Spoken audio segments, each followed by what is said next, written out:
왜 자꾸 인증하라고 하는 거지? 그날 오후 고속버스 터미널 대합실에서 저는 핸드폰 화면을 보며 의심했습니다. 하지만 부동산에서 계약금 급하다고 했거든요.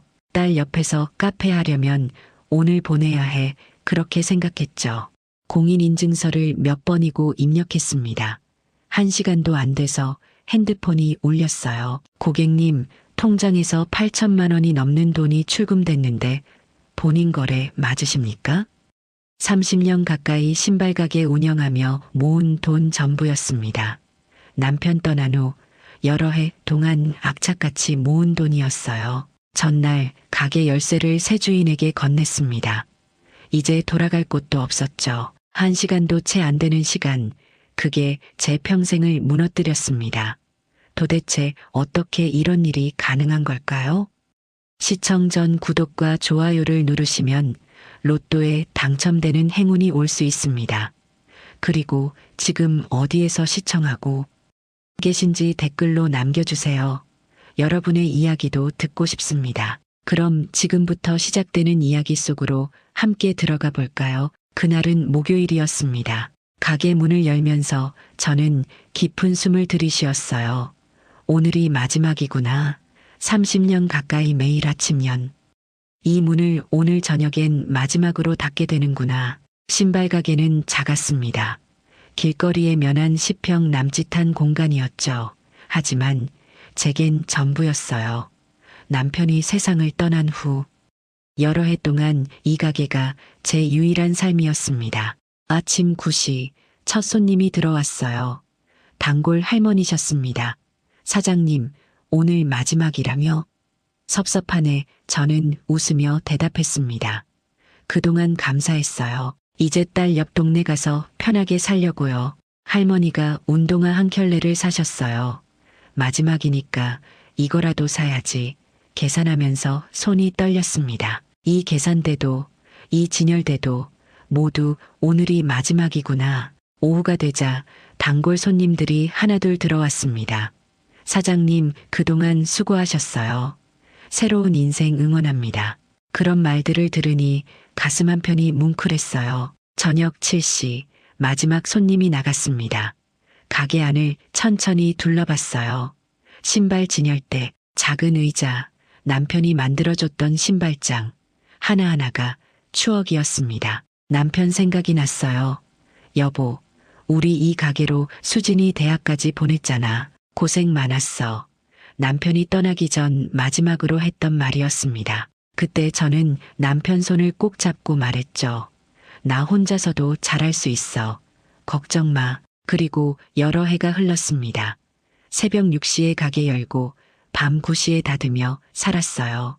하루도 쉬지 않았습니다. 명절에도 가게 문을 열었죠. 그렇게 악착같이 모았습니다. 통장 잔액을 확인했어요. 8천만 원이 넘는 돈이 찍혀 있었습니다. 권리금과 보증금, 그리고 여러 해 동안 조금씩 모은 적금까지 합친 금액이었죠. 이제 새로운 인생이야. 혼잣말을 했습니다. 딸 옆 동네에서 작은 카페 하나 열면 매일 딸도 보고 손주들도 보면서 편하게 살 수 있을 거라고 생각했어요. 가게 셔터를 내렸습니다. 30년 가까이 매일 올리고 내리던 그 셔터였어요. 철컥 소리가 유난히 크게 들렸습니다. 고생했어. 우리 가게야. 셔터를 쓰다듬으며 말했죠. 집으로 돌아왔습니다. 현관문을 열고 들어서니 텅 빈 거실이 저를 맞았어요. 남편 사진이 거실 한편에 걸려 있었습니다. 여보, 나 이제 새로 시작해.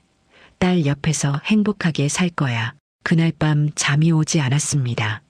내일이면 새 주인에게 열쇠를 건네야 했거든요. 30년 가까운 세월이 정리되는 순간이었죠. 설레기도 하고 두렵기도 했습니다. 핸드폰을 켰어요. 딸한테서 온 메시지가 있었습니다. 엄마, 내일 열쇠 넘기고 토요일에 같이 카페 보러 가요. 제가 찾아놓은 곳 있어요. 사진이 첨부돼 있었죠. 작은 카페였습니다. 햇살이 잘 드는 코너 자리에 예쁜 테이블들이 놓여 있었어요. 엄마, 여기 우리 동네에서 5분 거리예요. 매일 볼 수 있어요. 가슴이 따뜻해졌습니다. 그래, 내일 열쇠 넘기고 토요일에 계약하자. 답장을 보냈어요. 딸이 바로 답장했습니다. 엄마 사랑해요. 이제 편하게 사세요. 핸드폰을 내려놓고 천장을 봤습니다. 새로운 인생, 딸 옆에서 카페 하나 운영하며 손주들 보는 삶, 상상만 해도 행복했어요. 여보, 우리 딸이 효녀야. 엄마 옆으로 오라고 하네. 다음 날이 금요일이었습니다. 금요일 아침 9시 새 주인을 만나기로 한 시간이었습니다. 가게 앞에 일찍 도착했어요. 셔터는 이미 내려져 있었고 그 앞에 서니 묘한 기분이 들었습니다. 30년 가까이 제 것이었던 공간인데 이제는 남의 것이 되는구나. 10분쯤 지나서 한 남자분이 오셨어요. 30대 중반쯤 돼 보였습니다. 사장님, 안녕하세요. 밝게 인사하시더군요. 네, 오셨어요. 셔터를 올렸습니다. 마지막으로 올리는 셔터였죠. 남자분이 가게 안을 둘러봤어요.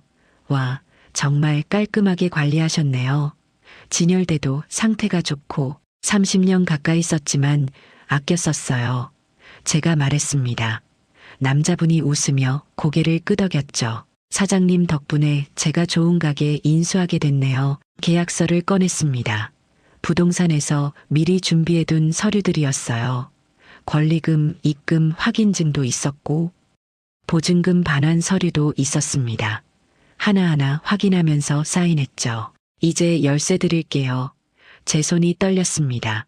30년 가까이 매일 쥐고 다녔던 열쇠였거든요. 새벽에 가게 열 때, 밤에 가게 닫을 때 항상 제 주머니에 있던 것이었습니다. 남자분이 두 손으로 열쇠를 받았어요. 사장님, 정말 수고 많으셨습니다. 저도 사장님처럼 오래 장사할 수 있으면 좋겠네요. 그러시길 바랍니다.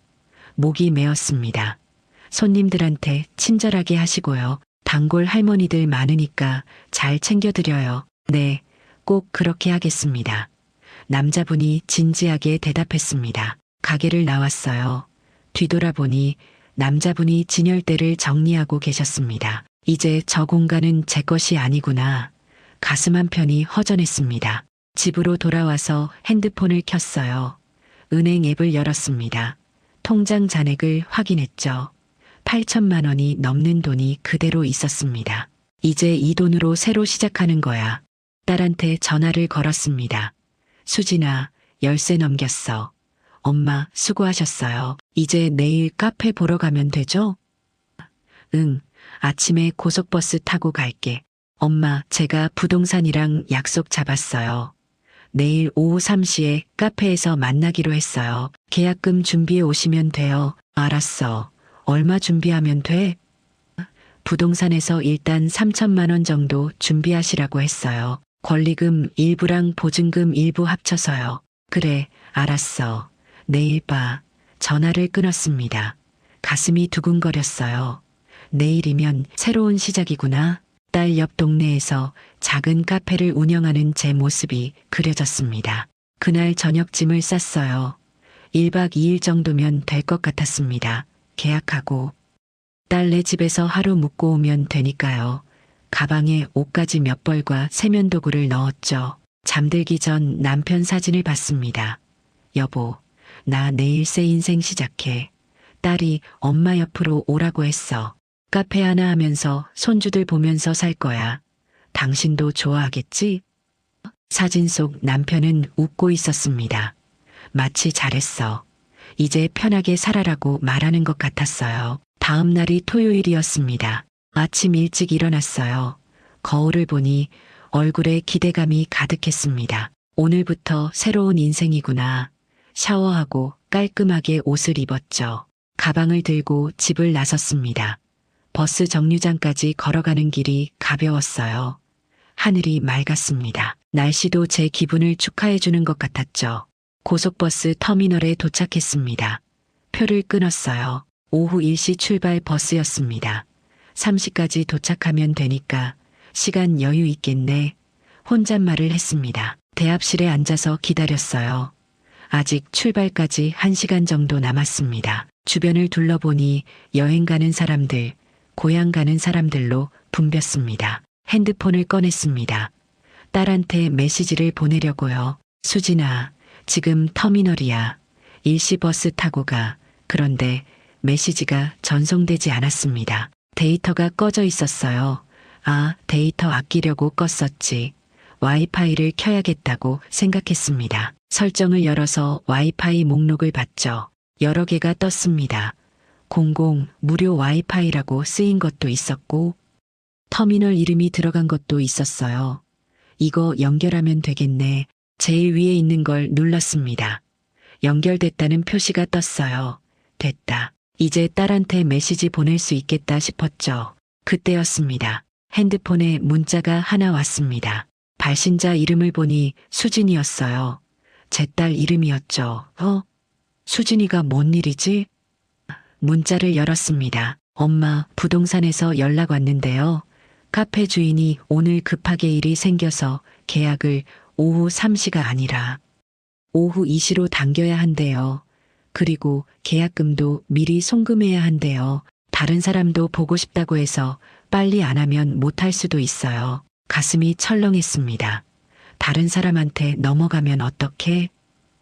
30년 가까이 모은 돈으로 시작하는 새 인생인데 이 기회를 놓치면 안 되겠다 싶었어요. 문자 아래에 링크가 하나 있었습니다. 엄마, 부동산에서 보낸 계좌예요. 이 링크로 들어가서 송금하시면 돼요. 급하니까 지금 바로 해주세요. 링크로 송금? 좀 이상하긴 했습니다.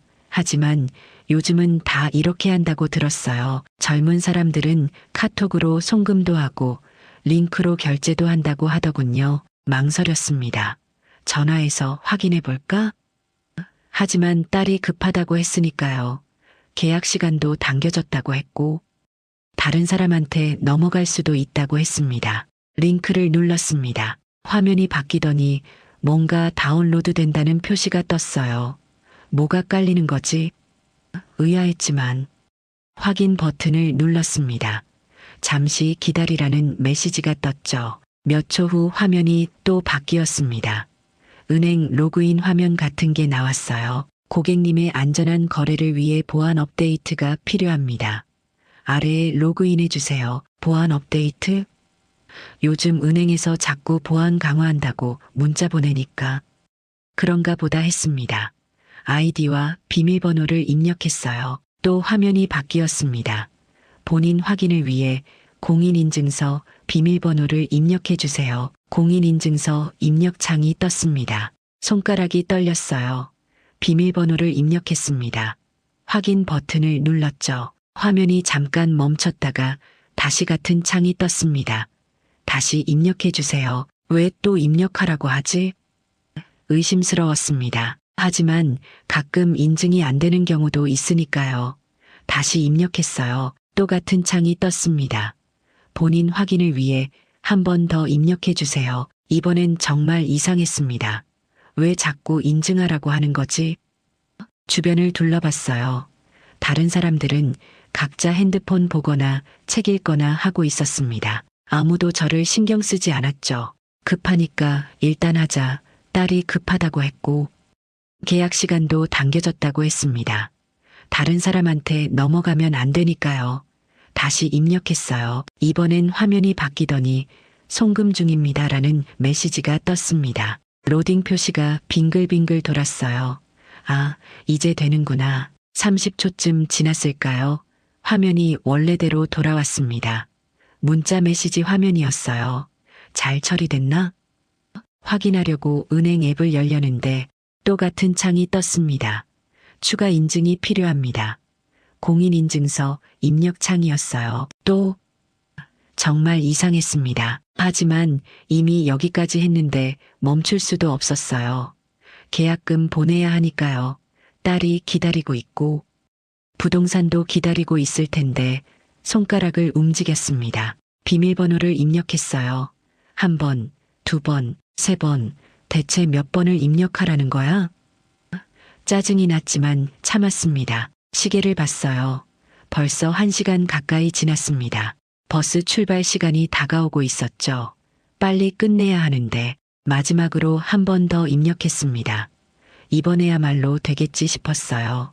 확인 버튼을 눌렀죠. 화면이 꺼졌습니다. 그리고 다시 켜졌어요. 평소 핸드폰 화면이 떴습니다. 끝난 건가? 안도의 한숨을 쉬었습니다. 휴, 이제 됐구나. 은행 앱을 열어서 확인해 봐야겠다고 생각했어요. 송금이 제대로 됐는지 보려고요. 그런데 핸드폰이 울렸습니다. 화면을 보니 은행에서 온 전화였어요. 은행에서 왜? 이상한 예감이 들었습니다. 전화를 받았죠. 고객님, 국민은행입니다. 혹시 지금 통화 가능하십니까? 여자 목소리였어요. 침착한 톤이었지만 뭔가 긴급한 느낌이 들었습니다. 네, 가능합니다. 제 목소리가 떨렸어요. 무슨 일이세요? 고객님 통장에서 오늘 오후 2시 43분부터 지금까지 약 40분간 총 23차례에 걸쳐 8천만 원이 넘는 금액이 출금됐는데요. 본인 거래 맞으십니까? 머리가 하얘졌습니다. 뭐라고요? 손에 쥔 핸드폰이 미끄러질 것 같았어요. 8천만 원이요? 네, 고객님, 첫 출금이 오후 2시 43분에 300만 원, 그 후로 200만 원씩 5차례, 그 다음부터는 500만 원씩 여러 차례 출금되셨습니다. 이상 거래 탐지 시스템에 걸려서 확인 전화 드리는 겁니다. 아니요, 목소리가 갈라졌습니다. 제가 출금한 게 아닌데요. 저는 그냥 계약금 보내려고. 고객님, 지금 어디 계십니까? 직원 목소리가 급해졌어요. 고속버스 터미널이요. 주변 사람들이 저를 쳐다봤습니다. 제 목소리가 너무 컸나 봅니다. 고객님, 혹시 최근에 문자 메시지로 링크를 받으셨습니까? 그리고 그 링크를 클릭하셨나요? 네, 떨리는 목소리로 대답했습니다. 딸한테서 왔어요. 부동산 계좌라고, 계약금 보내야 한다고. 직원이 한숨을 쉬는 소리가 들렸습니다. 고객님, 그건 보이스피싱입니다. 딸분이 보낸 게 아니에요. 사기범들이 보낸 겁니다. 사기? 다리에 힘이 풀렸습니다. 벤치에 주저앉았어요. 아니에요. 분명히 딸 이름으로 왔는데. 고객님, 사기범들이 그렇게 합니다. 가족 이름을 도용해서 보내요. 고객님이 클릭하신 링크에 악성 앱이 설치됐고요. 그 앱이 고객님 핸드폰을 원격 조종해서 돈을 빼간 겁니다. 그럼 제 돈은? 질문하는 것조차 두려웠습니다. 지금 바로 가까운 은행 지점에 가셔서 계좌 지급 정지 신청하셔야 합니다. 그리고 경찰서에 신고하세요. 빨리 하셔야 돈을 찾을 가능성이라도 있습니다. 얼마나 나갔는데요? 묻고 싶지 않았지만 물어야 했습니다. 총 8,500만 원입니다. 핸드폰을 떨어뜨릴 뻔했습니다. 8,500만 원. 제가 30년 가까이 모은 돈 전부였어요. 권리금도 보증금도 적금도 남편 사망 후 받은 보험금도 모두 합친 금액이었습니다. 고객님, 고객님? 직원이 부르는 소리가 멀리서 들리는 것 같았어요. 네, 겨우 대답했습니다. 지금 바로 움직이셔야 합니다. 터미널 근처에 은행 있으면 거기 가시고요. 경찰에도 신고하세요. 제가 내부적으로도 긴급 처리하겠습니다. 전화가 끊어졌습니다. 저는 벤치에 앉아서 핸드폰만 멍하니 바라봤어요. 주변 소음이 하나도 들리지 않았습니다. 8,500만 원, 30년, 40분, 30년을 모은 돈이 40분 만에 사라졌습니다. 딸한테 전화를 걸어야 했어요. 손이 떨려서 번호를 누르는 것도 힘들었습니다. 신호음이 울렸죠. 엄마? 딸 목소리였어요. 말이 나오지 않았습니다. 목이 메었거든요. 수진아, 엄마 무슨 일 있어요? 목소리가 왜 그래요? 너 아까 나한테 문자 보냈어? 떨리는 목소리로 물었습니다. 문자요? 아니요, 안 보냈는데요. 오늘 오후 3시에 만나기로 한 거 말고는 연락 안 했어요. 가슴이 철렁 내려앉았습니다. 부동산 계좌 보냈어? 무슨 소리예요? 저 아무것도 안 보냈는데요. 엄마 무슨 일 있어요? 나 눈물이 날 것 같았습니다. 보이스피싱 당했어. 뭐요? 딸 목소리가 떨렸어요. 통장에 있던 돈, 말을 잇기가 힘들었습니다. 다 날아갔어. 얼마요? 전부 대답하는 것조차 고통스러웠습니다. 8천만 원 넘게. 전화 너머로 딸이 숨쉬는 소리만 들렸습니다. 한참 침묵이 흘렀어요. 엄마, 딸 목소리가 떨렸습니다. 지금 어디 계세요? 터미널. 일단 경찰 신고하세요. 그리고 은행 가서 계좌 정지하시고 저 지금 바로 갈게요. 오지 마. 제가 말했습니다. 너 회사 있잖아. 엄마 지금 그게 중요해요? 저 지금 나갑니다. 전화가 끊어졌습니다. 저는 벤치에 앉아서 한참을 멍하니 있었어요. 사람들이 지나다니고 안내 방송이 흘러나왔지만 아무것도 들리지 않았습니다. 30년 신발 가게, 새벽부터 밤까지 일하며 모은 돈, 명절에도 쉬지 않고 일하며 모은 돈, 딸 대학 보내고 결혼시키고 남은 돈, 남편 떠나고 혼자 악착같이 모은 돈, 어제까지만 해도 새로운 인생을 꿈꿨습니다. 딸 옆 동네에서 작은 카페 하나 열고 손주들 보며 행복하게 살 거라고 생각했어요. 그런데 1시간도 안 되는 시간에 모든 게 끝났습니다. 일어서려는데 다리에 힘이 없었어요. 벤치 팔걸이를 잡고 겨우 일어났습니다. 터미널 밖으로 나갔죠. 택시를 탔습니다. 은행으로 가주세요. 목소리가 작게 나왔어요. 기사님이 뒤를 돌아봤습니다. 어디 은행이요? 아무 은행이나요. 어디든 상관없었습니다. 계좌 정지만 하면 되니까요. 은행에 도착했습니다. 창구로 갔어요. 계좌 지급 정지 신청하려고요. 직원이 신분증을 요구했습니다. 서류를 작성했어요. 손이 떨려서 글씨가 삐뚤삐뚤했습니다. 고객님 확인됐습니다. 지급 정지 처리했습니다. 직원이 말했어요. 하지만 이미 출금된 금액은 되돌릴 수 없습니다. 경찰에 신고하셔서 수사 의뢰하셔야 합니다. 제 돈은요? 물었습니다. 직원이 난처한 표정을 지었어요. 죄송합니다. 이미 범인 계좌로 넘어간 돈은 범인들이 바로 빼돌리기 때문에 찾기가 어렵습니다. 은행을 나왔습니다. 경찰서로 가야 했어요. 택시를 또 탔습니다. 경찰서에 도착해서 사이버 수사대를 찾았습니다. 형사가 저를 맞았어요. 앉으세요. 무슨 일이십니까? 보이스피싱 당했습니다. 말하는 것조차 부끄러웠어요. 형사가 메모를 하면서 물었습니다. 언제 어떻게 당하셨습니까? 오늘 있었던 일을 처음부터 설명했습니다. 터미널에서 문자 받고 링크 누른 것까지. 형사가 고개를 끄덕이며 듣고 있었어요. 핸드폰 좀 보여주시겠습니까? 제 핸드폰을 건넸습니다. 형사가 화면을 이리저리 살폈어요. 여기 설치된 이 앱 보이시죠?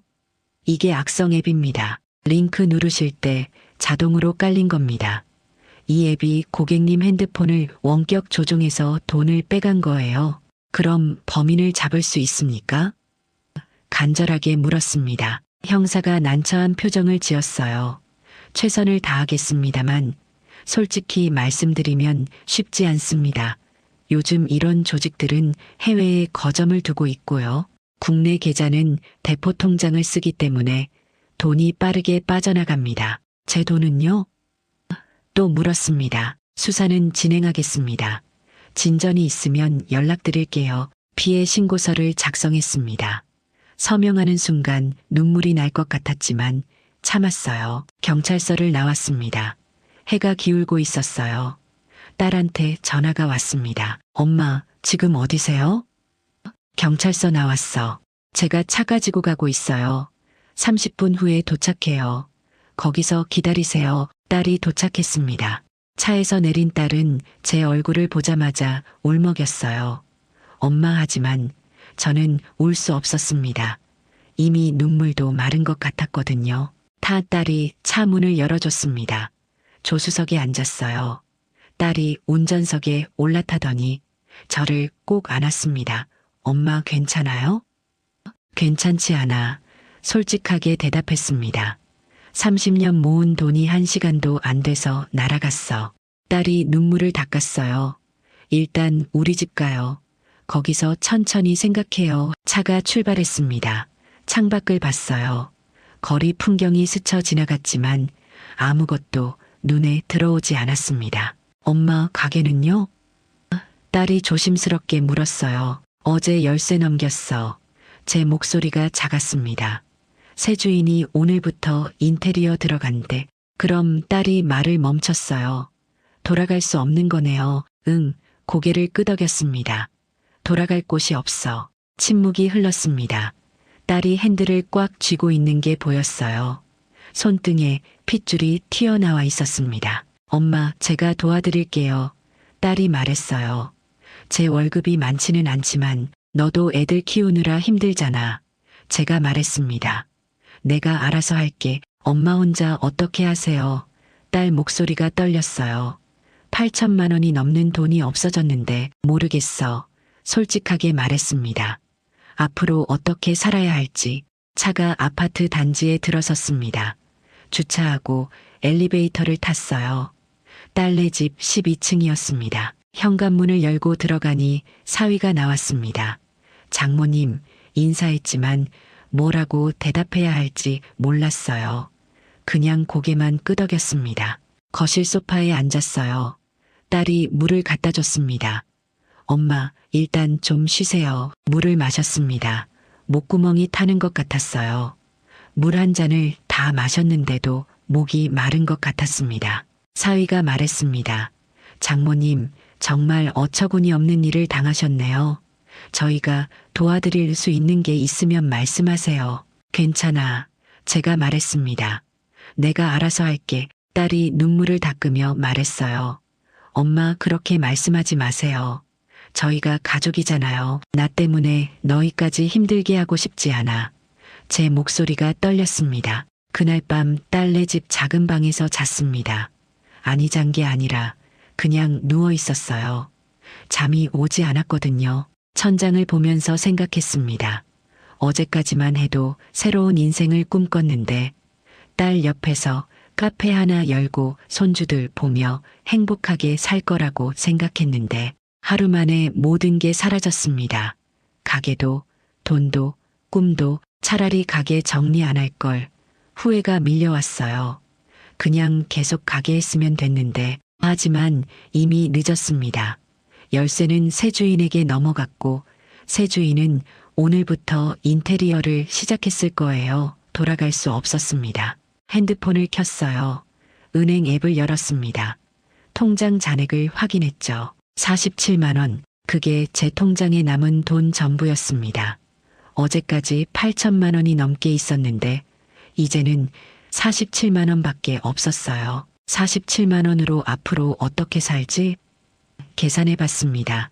집은 작으니까 월세 걱정은 없지만 관리비랑 공과금이 한 달에 20만 원 정도. 식비랑 교통비까지 하면 한 달도 못 버티겠네. 다음 날 아침 일어났습니다. 아니, 일어난 게 아니라 밤새 뒤척이다가 해가 뜬 거였어요. 거실로 나갔습니다. 딸이 아침 준비를 하고 있었어요. 엄마, 주무셨어요? 응, 거짓말이었습니다. 아침 드세요. 딸이 밥상을 차렸어요. 하지만 식욕이 없었습니다. 밥 한 숟가락 떠서 입에 넣었지만 넘어가지 않았어요. 엄마, 좀 드세요. 딸이 걱정스러운 눈으로 저를 봤습니다. 응, 억지로 몇 숟가락 먹었습니다. 식사 후 딸이 말했어요. 엄마, 당분간 여기 계세요. 혼자 계시면 더 힘드실 것 같아요. 아니야, 제가 말했습니다. 너희도 불편할 거야. 불편하지 않아요. 사위가 말했습니다. 장모님, 편하게 계세요. 하지만 저는 짐이 되고 싶지 않았어요. 집에 가볼게. 정리할 것도 있고. 딸이 걱정스러운 표정을 지었지만 더 말하지 않았습니다. 그럼 제가 집까지 데려다 드릴게요. 차를 타고 제 집으로 왔습니다. 현관문을 열고 들어서니 텅 빈 거실이 저를 맞았어요. 남편 사진이 거실 한편에 걸려 있었습니다. 여보, 사진을 보며 말했어요. 나 다 망쳤어. 30년 모은 돈 하루 만에 다 날렸어. 이제 어떡하지? 사진 속 남편은 웃고 있었지만 대답은 없었습니다. 소파에 앉았어요. 며칠 동안 그냥 집에만 있었습니다. 밥도 제대로 안 먹고 그냥 누워만 있었죠. 딸한테서 전화가 왔습니다.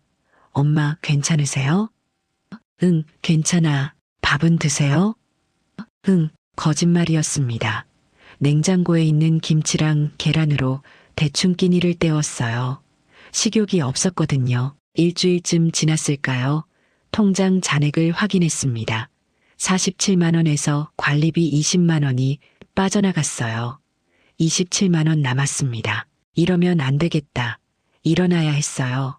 일을 찾아야 했습니다. 하지만 67세에 무슨 일을 할 수 있을까요? 다음 날 아침 일찍 일어났습니다. 거울을 봤어요. 얼굴이 많이 상해 있었습니다. 일주일 동안 제대로 먹지도 자지도 못했으니까요. 세수하고 머리 빗고 나갔습니다. 동네를 돌아다녔어요. 일자리를 찾으러요. 식당 앞에 구인 공고가 붙어 있었습니다. 주방 보조 구함. 문을 열고 들어갔어요. 주인 아주머니가 주방에서 나왔습니다. 어서 오세요. 구인 공고 보고 왔습니다. 제가 말했어요. 주방 보조요. 아주머니가 저를 위아래로 훑어봤습니다. 나이가 어떻게 되세요? 67세입니다. 아주머니 표정이 굳었어요. 어머니, 죄송한데요. 저희는 좀 젊은 분을 찾고 있거든요. 주방 일이 생각보다 많이 힘들어요. 저 아직 건강합니다. 간절하게 말했어요. 힘든 일도 할 수 있어요. 그래도요. 아주머니가 난처한 표정을 지었습니다. 죄송합니다. 밖으로 나왔습니다. 다음 식당으로 갔어요. 그곳도 마찬가지였습니다. 나이가 너무 많으세요. 세 번째 식당, 네 번째 식당, 모두 같은 대답이었어요. 편의점에 갔습니다. 야간 알바 구함이라는 종이가 붙어 있었어요.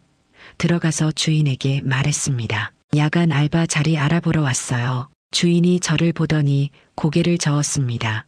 벌써 사람 뽑았어요. 그리고 솔직히 말씀드리면 야간은 젊은 사람이 해야 해요. 아파트 경비 일자리도 알아봤습니다. 경비실에 갔어요. 경비 모집한다고 들었는데요. 경비 아저씨가 말했습니다. 여기 우대 조건이 55세 이하예요. 죄송합니다. 55세요? 저는 67세였습니다. 하루 종일 돌아다녔어요. 건물 청소, 주차 관리, 배달 보조 모두 거절당했습니다. 나이가 어떻게 되세요? 그 질문을 몇 번이나 들었는지 모릅니다. 67세입니다라고 대답할 때마다 상대방 표정이 굳었어요. 집으로 돌아왔습니다. 다리가 아팠어요. 하루 종일 걸어 다녀서요. 소파에 앉았습니다. 67세 노인을 누가 쓰겠어. 스스로에게 말했습니다. 다음 날도 나갔습니다. 그 다음 날도요. 일주일 동안 매일 나가서 일자리를 찾았지만 결과는 똑같았어요. 통장 잔액이 5만 원이 됐습니다. 관리비 내고 밥 사 먹고 교통비 쓰고 하니까요. 이제 정말 끝이구나 생각했습니다. 어느 날 아침 일어나려는데 머리가 핑 돌았어요. 어지러웠습니다. 제대로 먹지 못한 지 몇 주가 됐으니까요. 겨우 일어나서 현관문을 열고 나갔습니다. 복도를 걷는데 옆집 할머니가 쓰레기 봉투를 들고 나오시다가 저를 보셨어요. 어머, 괜찮으세요? 깜짝 놀라시는 표정이었습니다. 얼굴이 왜 그래요? 할머니가 제 팔을 잡으셨어요. 요즘 제대로 드시기는 해요? 밥은 먹고 다니세요? 대답하지 못했습니다. 할머니가 한숨을 쉬셨어요. 동네에 복지관 있죠? 거기 가면 점심 무료로 줘요. 우리 같은 노인들이 많이 가요. 무료 급식요? 그런 곳에 갈 줄은 몰랐습니다. 네, 부끄러워하지 마세요. 딱 봐도 요즘 많이 힘드신 것 같은데 거기라도 가보세요. 할머니가 알려준 주소를 메모했습니다. 다음 날 점심시간에 복지관을 찾아갔어요. 낡은 3층 건물이었습니다. 페인트가 벗겨진 외벽이었지만 입구에는 희망복지관이라고 쓰인 간판이 달려 있었어요. 문을 열고 들어갔습니다. 복도에서 밥 냄새가 났어요. 따뜻한 냄새였습니다. 복도에 사람들이 줄 서 있었어요. 20명쯤 됐을까요? 대부분 저처럼 나이 든 어르신들이었습니다. 줄 뒤에 섰습니다. 천천히 앞으로 나아갔어요. 식당으로 들어갔습니다. 생각보다 넓은 공간이었어요. 긴 테이블들이 여러 개 놓여 있었습니다. 벽 한쪽에 배식대가 있었고 자원봉사자들이 알치마를 두르고 음식을 담아주고 있었어요. 제 차례가 왔습니다. 스테인리스 쟁반을 들었어요. 손이 떨렸습니다. 쟁반이 덜컹거리는 소리가 났어요. 젊은 여자분이 환하게 웃으며 밥을 퍼주셨습니다. 어르신, 많이 드세요.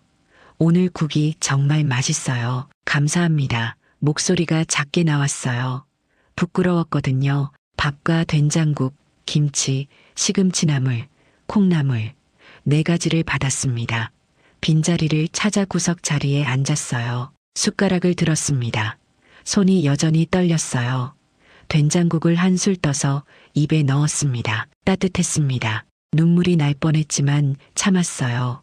그냥 국물이 따뜻한 게 아니었습니다. 목구멍을 타고 내려가면서 가슴속까지 스며드는 온기였어요. 몇 주 만에 제대로 된 식사였습니다. 밥을 한 숟가락 떴어요. 입에 넣었습니다. 쌀밥이 이렇게 맛있었나요? 김치를 한 입 먹었습니다. 하나하나 음식을 먹어나갔어요. 눈물을 참으며 먹었습니다. 다 먹는데 10분 정도 걸렸을까요? 배가 불렀어요. 몇 주 만에 처음으로 배가 부른 느낌이었습니다. 쟁반을 들고 반납대로 갔습니다. 반납대 옆 테이블에 여자분이 앉아 계셨어요. 사회복지사라고 쓰인 명찰을 달고 계셨습니다. 30대 중반쯤 돼 보였어요. 지나가려는데 그분이 저를 보더니 말을 걸었습니다. 어르신, 오늘 처음 오신 것 같은데 잠깐 상담 가능하세요? 멈춰섰습니다. 네, 뭡니까? 그냥 처음 오신 분들한테 안내 좀 드리려고요. 괜찮으시면 앉으시겠어요? 옆에 놓인 의자를 제 앞에 가져다 주었습니다. 앉았어요. 어르신, 여기 매일 오셔도 돼요. 평일 점심시간이면 언제든 무료로 식사하실 수 있어요. 부담 갖지 마시고 편하게 오세요. 잠깐 저를 살펴보더니 조심스럽게 물었습니다. 혹시 실례지만 요즘 생활이 많이 어려우신가요? 대답을 망설였어요. 부끄러웠거든요. 하지만 여기까지 온 이상 숨길 이유도 없었죠. 네, 조금 어렵습니다. 혼자 사세요? 네, 수입은 있으세요? 없습니다. 최근에 말을 멈췄습니다. 최근에요? 깊은 한숨을 쉬었어요. 최근에 보이스피싱을 당했습니다. 복지사 표정이 놀라는 것 같았어요. 얼마나요? 8천만 원이 넘게요. 평생 모은 돈 전부였습니다. 안타까운 눈으로 저를 봤어요. 말씀드리기 힘드셨을 텐데 용기 내주셔서 감사합니다. 잠시 침묵이 흘렀습니다. 그리고는 한참을 생각하더니 서류 한 장을 꺼냈어요. 어르신, 기초생활수급자 신청해보세요. 조건이 되시면 생계급여랑 주거급여, 의료급여를 받으실 수 있어요. 저 같은 사람도 받을 수 있습니까? 어르신 지금 상황으로는 충분히 가능하실 것 같아요. 수급 자격 인정되시면 생계급여는 한 달에 70만 원 정도 받으실 수 있어요. 주거급여는 30만 원 정도고요. 그리고 의료급여 받으시면 병원비는 거의 안 내셔도 돼요. 정말입니까? 네, 이런 제도가 있는데 모르시는 분들이 많으세요. 창피한 게 아니에요. 어르신의 권리예요. 메모지에 필요한 서류 목록을 적어주셨어요. 내일 주민센터 가실 수 있으세요? 네, 갈 수 있습니다. 그럼 내일 오전 10시에 주민센터 앞에서 만나요. 제가 같이 가드릴게요. 혼자 가시면 어려울 수 있거든요. 정말 감사합니다. 복지관을 나왔습니다. 밖으로 나오니 차가운 바람이 얼굴을 스쳤어요. 하지만 가슴 한편이 조금 따뜻해진 것 같았습니다. 몇 주 만에 처음으로 희망이라는 게 보이는 것 같았어요. 다음 날 준비한 서류를 들고 주민센터에 갔습니다. 복지사 선생님이 기다리고 계셨어요. 같이 들어가서 서류를 접수했습니다. 한 달 후에 결과 나옵니다. 주민센터 직원이 말했어요. 그 후부터 저는 매일 복지관에 와서 점심을 해결했습니다. 며칠 후 복지관에서 밥을 먹는데 앞에서 만났던 할아버지가 다가왔어요. 어르신, 혹시 보이스피싱 당하셨다고 했죠? 네, 그렇습니다. 저희 피해자 모임이 있는데 한번 오시겠어요? 목요일 오후 2시에 근처 카페에서 모여요. 피해자 모임이요? 네, 저희 같은 사람들끼리 모여서 서로 이야기도 나누고 정보도 공유하고요. 혼자 있는 것보다 나을 거예요. 알겠습니다. 가보겠습니다. 목요일이 됐습니다. 카페로 갔어요. 2층 모임 공간에 사람들이 모여 있었습니다. 다들 60대 이상으로 보였어요. 10명쯤 됐죠. 저는 조용히 앉았습니다. 모임을 주관하는 분이 말했습니다. 오늘 새로 오신 분이 있네요. 자기소개 부탁드립니다. 일어나서 말했어요. 저는 한 달 전에 8천만 원이 넘는 돈을 잃었습니다. 사람들이 한숨을 쉬었습니다. 공감하는 눈빛이었어요. 한 할머니가 말했습니다. 저도 6천만 원 정도 날렸어요. 다른 분이 말했어요. 저는 5천만 원이요. 모두가 피해자였습니다. 저만 당한 게 아니었어요. 모임 주관자가 말했습니다. 우리가 여기 모인 이유는 서로 위로하고 정보를 공유하기 위해서입니다. 경찰도 은행도 우리를 제대로 도와주지 않으니까 우리끼리라도 힘을 합쳐야 해요. 사람들이 고개를 끄덕였습니다. 모임이 끝나고 복지관에서 만난 그 할아버지가 다가왔어요. 오늘 오셔서 다행이에요. 혼자 힘들어하는 것보다 이렇게 같이 있으니까 좀 낫죠. 네, 그런 것 같아요. 집으로 돌아왔습니다. 마음이 조금 편해진 것 같았어요. 혼자가 아니라는 게 위로가 됐습니다. 한 달이 지났습니다. 주민센터에서 전화가 왔어요. 어르신, 기초생활수급자 승인 나셨어요. 축하드립니다. 손이 떨렸습니다. 정말입니까? 네, 다음 주부터 매달 통장으로 입금되실 거예요. 생계급여랑 주거급여 합쳐서 매달 100만 원 정도 받으실 수 있으세요. 고맙습니다. 정말 고맙습니다. 전화를 끊고 나니 눈물이 났습니다. 8천만 원이 넘는 돈을 잃고 막막했던 제가 이제 살 수 있게 된 겁니다. 딸한테 전화를 걸었어요. 수진아, 좋은 소식 있어. 이제 생활비 걱정 안 해도 된다. 정말요? 무슨 일이에요? 복지관에서 도와줬어. 생계급여로 매월 생활비도 나오고 주거급여도 받아서 관리비도 지원받을 수 있어. 병원비도 거의 안 나온대. 엄마, 정말 다행이에요. 며칠 후 경찰에서 전화가 왔습니다. 사건 관련해서 연락드립니다. 좋은 소식과 안타까운 소식이 함께 있습니다. 말씀하세요. 먼저 좋은 소식은 범인을 검거했습니다. 국제공조 수사 끝에 해외에 있던 보이스피싱 조직원 일부를 체포했습니다. 정말입니까? 네, 하지만 안타까운 소식은 형사가 침묵했습니다. 확인 결과 범인들이 이미 돈을 다 빼돌린 상태였습니다. 여러 계좌를 거쳐서 암호화폐로 바꾸고 해외로 빼돌렸어요. 계좌 추적해봤는데 잔액이 하나도 없었습니다. 제 돈은요? 정말 송구스럽습니다. 저희가 최선을 다했는데 이런 결과밖에 못 드려서요. 전화를 끊었습니다. 8천만 원이 넘는 돈은 이제 정말 돌아오지 않겠구나. 하지만 이상하게 마음이 편했습니다. 범인을 잡았다는 것만으로도 위안이 됐거든요. 적어도 다른 사람들은 저처럼 당하지 않을 수 있겠다는 생각이 들었어요. 다음 날 복지관에 갔습니다. 밥을 먹는데 옆자리에 처음 보는 할머니가 앉으셨어요. 얼굴이 많이 수척해 보였습니다. 처음 오셨어요? 제가 물었습니다. 네, 할머니가 작은 목소리로 대답하셨어요. 여기 음식 괜찮아요. 매일 와도 돼요. 제가 말했습니다. 감사합니다. 밥을 먹으며 할머니와 이야기를 나눴어요.